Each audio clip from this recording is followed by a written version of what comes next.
नमस्कार। The learning Mantra educational platform में आपका स्वागत है। नमस्कार। आज हम बिहार के भूगोल की एक ऐसी यात्रा पर निकलेंगे जहां पानी पहाड़ों से गरजता हुआ नीचे गिरता है और जमीन की गहराइयों से गर्म होकर बाहर निकलता है। बिल्कुल। आज का हमारा टॉपिक है बिहार के प्रमुख जलप्रपात एवं कुंड। हाँ, हम इसका एक संपूर्ण अध्ययन करेंगे जो SCRT और जो भी प्रतियोगी परीक्षाएं हैं उनके सिलेबस पर आधारित है। तो हम बात करने वाले हैं बिहार के शानदार झरनों यानी जलप्रपातों की, और साथ ही उन गर्म कुंडों की भी। जी, और ये सिर्फ घूमने फिरने की जगह नहीं है, ये बिहार की भूवैज्ञानिक संरचना और इतिहास की कहानी भी कहती हैं। बहुत बढ़िया। तो चलिए इस कहानी को खोलते हैं।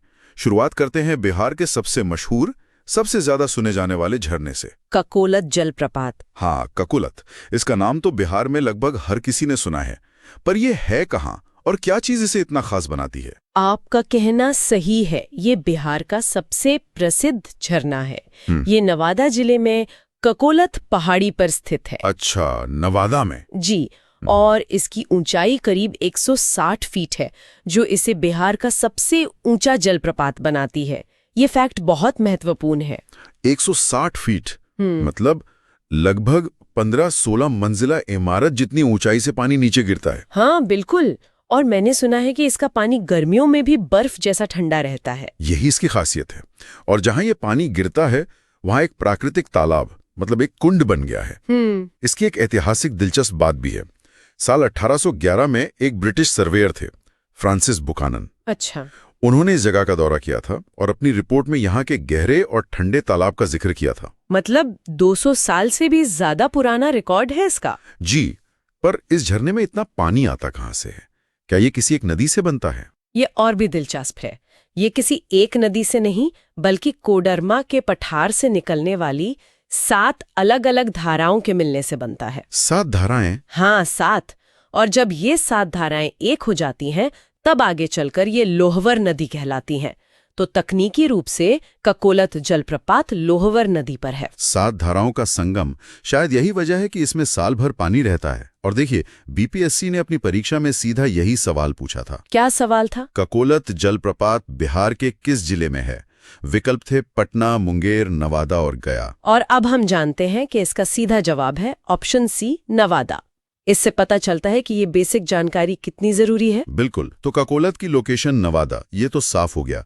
अब नवादा से निकलकर हम चलते हैं बिहार के उस इलाके में जिसे झरनों का गढ़ भी कहा जा सकता है। कैमूर और रोहतास। एकदम सही। यहाँ तो एक के बाद एक कई शानदार झरने हैं। बिल्कुल, ये पूरा इलाका कैमूर पठार का हिस्सा है, जो एक सख्त चट्टानी इलाका है। तो जब नदियां इन ऊंचे पठारों से नीचे उतरती हैं तो ये शानदार झरने बनाती हैं। तो चलिए इस गढ़ में सबसे पहले एक ऐसे झरने पर रुकते हैं जिसका नाम भी बड़ा रहस्यमयी है, धुआं कुंड। धुआं कुंड ये सासाराम के पास कैमूर की पहाड़ियों में है, और इसके नाम के पीछे एक बहुत सीधी सी वजह है। क्या वजह है? जब पानी बहुत ऊंचाई से चट्टानों पर गिरता है तो पानी की बारीक बूंदों से एक धुंध या कह सकते हैं धुएं जैसा नजारा बनता है। अच्छा, तो उसी दृश्य के कारण इसका नाम धुआं कुंड पड़ गया? जी। और ये किस नदी पर है? यह का नदी पर है। कहीं कहीं इसे काव नदी भी लिखा गया है। का या काओ, ठीक है। और इसके ठीक पास में एक और कुंड है, मंझर कुंड। तो ये दोनों झरने, धुआं कुंड और मंझर कुंड, आसपास ही हैं। और नदियां तो प्रतियोगी परीक्षाओं का एक पसंदीदा विषय है। BPSC ने पूछा था कि बिहार का धुआं कुंड जलप्रपात निम्न में से किस नदी पर है? और विकल्प क्या थे? कन्हर, महानदी, काओ और कर्मनाशा नदी। तो सही जवाब हुआ काओ नदी। ये दिखाता है कि सिर्फ झरने का नाम और जिला ही नहीं, बल्कि वो किस नदी पर है ये जानना भी बहुत जरूरी है। बिल्कुल। अब कैमूर से आगे बढ़कर हम रोहतास जिले में आते हैं और बात करते हैं सुखल दरी जलप्रपात की। सुखल दरी जलप्रपात रोहतास में है। ये कन्हर नदी पर है और इसकी ऊंचाई लगभग 100 फुट है। पर इसकी सबसे खास बात है इसकी भौगोलिक स्थिति। वो क्या है? ये झरना एक कह सकते हैं ट्राई जंक्शन पॉइंट के पास है। Tri junction? हाँ, मतलब ये बिहार, झारखंड और छत्तीसगढ़, इन 3 राज्यों की सीमा के बहुत करीब स्थित है। अरे वाह, 3 राज्यों की सीमा के पास, ये तो वाकई में अनोखी बात है। जी, और पर्यटन की नज़र से भी इसे कर्पूरी ठाकुर पर्यटन स्थल के रूप में विकसित किया जा रहा है। इस एक जानकारी से तो कई तरह के सवाल बन सकते हैं। जैसे एक अभ्यास प्रश्न में पूछा गया था कि सुखल दरी के बारे में कौन सा कथन गलत है। एक कथन था कि ये महानदी पर है, जो गलत है, ये कन्हर नदी पर है। दूसरा था कि ये बिहार और उत्तर प्रदेश की सीमा पर है, ये भी गलत है। सही पकड़ा आपने। ये बिहार, झारखंड और छत्तीसगढ़ की सीमा पर है। तो छोटी छोटी जानकारियों पर ध्यान देना बहुत जरूरी है। बिल्कुल। अब रोहतास से वापस कैमूर जिले की तरफ चलते हैं और बात करते हैं दुर्गावती जलप्रपात की। नाम से ही जाहिर है। हाँ, कि ये दुर्गावती नदी पर होगा। बिल्कुल। ये कैमूर जिले में दुर्गावती नदी पर है और इसकी ऊंचाई करीब 80 मीटर है। 80 मीटर? जी। और इसके पास ही दुर्गावती जलाशय परियोजना भी है, जिसे करमचट बांध के नाम से भी जाना जाता है। अच्छा, तो ये उस बांध के काफी नजदीक है। इसका कोई और नाम भी है क्या? कभी कभी परीक्षाओं में दूसरे नामों से सवाल पूछकर उलझा दिया जाता है। हाँ, इसका एक और स्थानीय नाम है खादर कोह जलप्रपात। ये नाम भी याद रखना चाहिए। खादर कोह। और ये सवाल हाल ही में बिहार पुलिस SI की परीक्षा में आया भी था। सीधा सा सवाल था, दुर्गावती जलप्रपात बिहार के जिले में स्थित है। और जाहिर है इसका जवाब है कैमूर। कैमूर में एक और महत्वपूर्ण झरना है, तेलहर कुंड। सही कहा, तेलर कुंड भी कैमूर जिले में ही है। इसकी ऊंचाई भी दुर्गावती झरने के बराबर, यानी लगभग 80 मीटर है। अच्छा, ये भी 80 मीटर का है? हाँ, ये रोहतास के पठार पर दुर्गावती नदी के उद्गम यानी उसके ओरिजिन के पास ही स्थित है। और ककोलत की तरह इसका पानी भी हमेशा ठंडा रहता है। तो कैमूर में दुर्गावती, धुआं कुंड और तेलहर कुंड, ये 3 बड़े नाम हो गए। और तेलर कुंड पर भी 67वीं BPSC में सवाल पूछा गया था कि ये किस जिले में है, और जवाब था कैमूर। एकदम सही। तो हमने देखा कि नवादा, कैमूर और रोहतास में झरनों का एक पूरा क्लस्टर है। लेकिन इसका मतलब ये तो नहीं कि झरने और कहीं नहीं है। बिल्कुल नहीं। अब चलते हैं भोजपुर जिले में।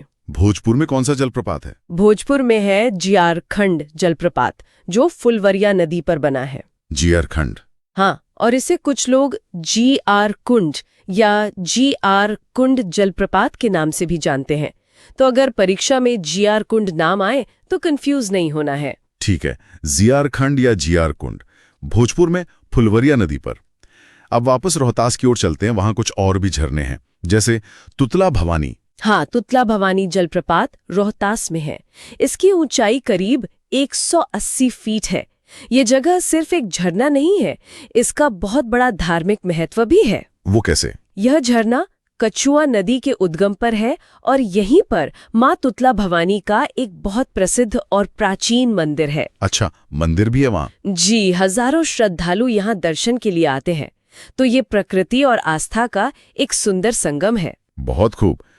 रोहतास में ख्वारी दाह नाम का भी झरना है, उसी क्या खासियत है? ख्वारी दाह जलप्रपात रोहतास के असाने नाम की जगह के पास है। ये पूर्वी खुआरा नदी पर है और इसकी ऊंचाई 180 मीटर है। 180 मीटर? हाँ, ध्यान दे, ये 180 मीटर है, फीट नहीं। तो ये काफी ऊंचा झरना है। ये मीटर और फीट का अंतर ध्यान रखना जरूरी है। अच्छा, अब एक और झरने की बात करते हैं जो मुझे बहुत खास लगता है, करकट जलप्रपात। ये कैमूर जिले में है। हाँ, करकट जलप्रपात, जिसे करकट गढ़ भी कहते हैं, ये कर्मनाशा नदी पर बना है। इसकी ऊंचाई करीब 100 फीट है, लेकिन इसकी सबसे बड़ी खासियत कुछ और ही है। और वो ये है कि ये सिर्फ एक झरना नहीं, बल्कि बिहार का पहला मगरमच्छ संरक्षण रिजर्व भी है। बिल्कुल, क्रोकोडाइल कंजर्वेशन रिजर्व। ये तो बहुत ही अनोखी बात है। जी, यहाँ मगरमच्छों को उनके प्राकृतिक आवास में संरक्षित किया जाता है। ये बिहार के वन्यजीव संरक्षण की कहानी का एक बहुत ही अहम हिस्सा है। मतलब ये इको टूरिज्म का एक बेहतरीन उदाहरण है, जहाँ प्रकृति की खूबसूरती के साथ साथ वन्य जीवन को भी देख सकते हैं। एकदम। और इनके अलावा भी रोहतास में कुछ और झरने हैं, जैसे सुवारा जलप्रपात, जिसे कशिश जलप्रपात भी कहते हैं, और एक मेहुआ जलप्रपात भी है। तो जैसा हमने शुरू में कहा था, रोहतास और कैमूर का इलाका सचमुच झरनों का गढ़ है। बिल्कुल। तो ये तो हुई पानी के उस रूप की बात जो पहाड़ों से नीचे गिरता है। लेकिन बिहार में पानी का एक और अद्भुत रूप है, जहां वो जमीन से गर्म होकर बाहर आता है। हाँ, अब हम बात करेंगे बिहार के गर्म कुंडों यानी हॉट स्प्रिंग्स की। और जब भी बिहार में गर्म कुंड की बात होती है तो सबसे पहला नाम जो जहन में आता है, राजगीर। राजगीर, जो नालंदा जिले में है। यहाँ तो कई सारे कुंड हैं। हाँ, राजगीर में गर्म पानी के स्रोतों का एक पूरा समूह है। इनमें सप्तधारा या सतधारा, सूर्य कुंड, गौतम कुंड, नानक कुंड और मखदूम कुंड प्रमुख हैं। लेकिन इन सब में एक कुंड सबसे खास है, ब्रह्म कुंड। मैंने पढ़ा है कि ये राजगीर का सबसे गर्म कुंड है। सबसे गर्म। इसका तापमान 87 डिग्री सेल्सियस तक पहुंच जाता है। 87 डिग्री, मतलब लगभग उबलते हुए पानी जितना गर्म। जी हाँ। ये पानी इतना गर्म कैसे हो जाता है? क्या नीचे कोई ज्वालामुखी है? ज्वालामुखी तो नहीं, लेकिन वजह जमीन के नीचे ही छुपी है। राजगीर एक भूविज्ञानिक फॉल्ट लाइन पर बसा हुआ है, मतलब जमीन के नीचे चट्टानों में एक बड़ी दरार है। अच्छा।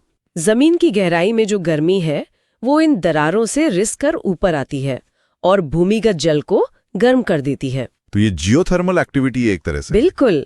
और इस पानी में गंधक यानी सल्फर जैसे कई खनिज घुले होते हैं।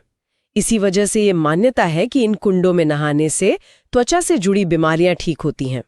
ये तो बहुत ही रोचक जानकारी है। तो राजगीर के बाद बिहार में और कहाँ गर्म कुंड पाए जाते हैं? दूसरा बड़ा केंद्र है मुंगेर जिला। मुंगेर?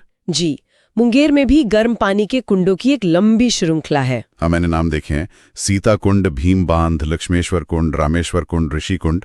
लिस्ट काफी लंबी है। जी, और इसमें लक्ष्मण कुंड, पंचतर, जन्म कुंड, श्रृंगार ऋषि कुंड और भरारी कुंड भी शामिल हैं। बिल्कुल। तो हमने बिहार के लगभग सभी प्रमुख झरनों और गर्म कुंडों को कवर कर लिया है। हाँ। अगर एक मेंटल मैप बनाया जाए, हाँ, तो हम कह सकते हैं कि नवादा में ककोलत है, फिर कैमूर और रोहतास की पहाड़ियों में झरनों का एक पूरा बेल्ट है, भोजपुर में जियारखंड है, और फिर गर्म पानी के दो बड़े केंद्र हैं, नालंदा में राजगीर और दूसरा मुंगेर। ये एक बहुत अच्छा सारांश है। इस तरह से जगहों को क्लस्टर में याद रखने से चीजें ज्यादा देर तक याद रहती हैं। तो ये थी हमारी आज की बिहार के भूगोल की यात्रा। उम्मीद है कि इसमें बताई गई जानकारियां आपको इन जगहों को बेहतर ढंग से समझने में मदद करेंगी। हम सभी विद्यार्थियों को धन्यवाद देना चाहते हैं। अपनी तैयारी जारी रखें। याद रखिए, ये छोटे छोटे टॉपिक ही होते हैं जो परीक्षा में आपकी रैंक में बड़ा अंतर ला सकते हैं। बिल्कुल, निरंतरता ही सफलता की कुंजी है। और आज की चर्चा को खत्म करने से पहले श्रोताओं के लिए एक सवाल छोड़कर जाते हैं। हमने उन झरनों और कुंडों की बात की जो जाने पहचाने हैं, पर जरा सोचिए, कैमूर और रोहतास के उन विशाल पठारों और घने जंगलों में न जाने और कितने छोटे बड़े अनजाने झरने और जल स्रोत छिपे होंगे जो खोजे जाने का इंतजार कर रहे हैं। ये सोचने वाली बात है। खैर, आज के लिए बस इतना ही। आगे इसी तरह के इन्फॉर्मेटिव वीडियोस देखने के लिए हमारे चैनल को लाइक, शेयर, सब्सक्राइब जरूर करें। धन्यवाद।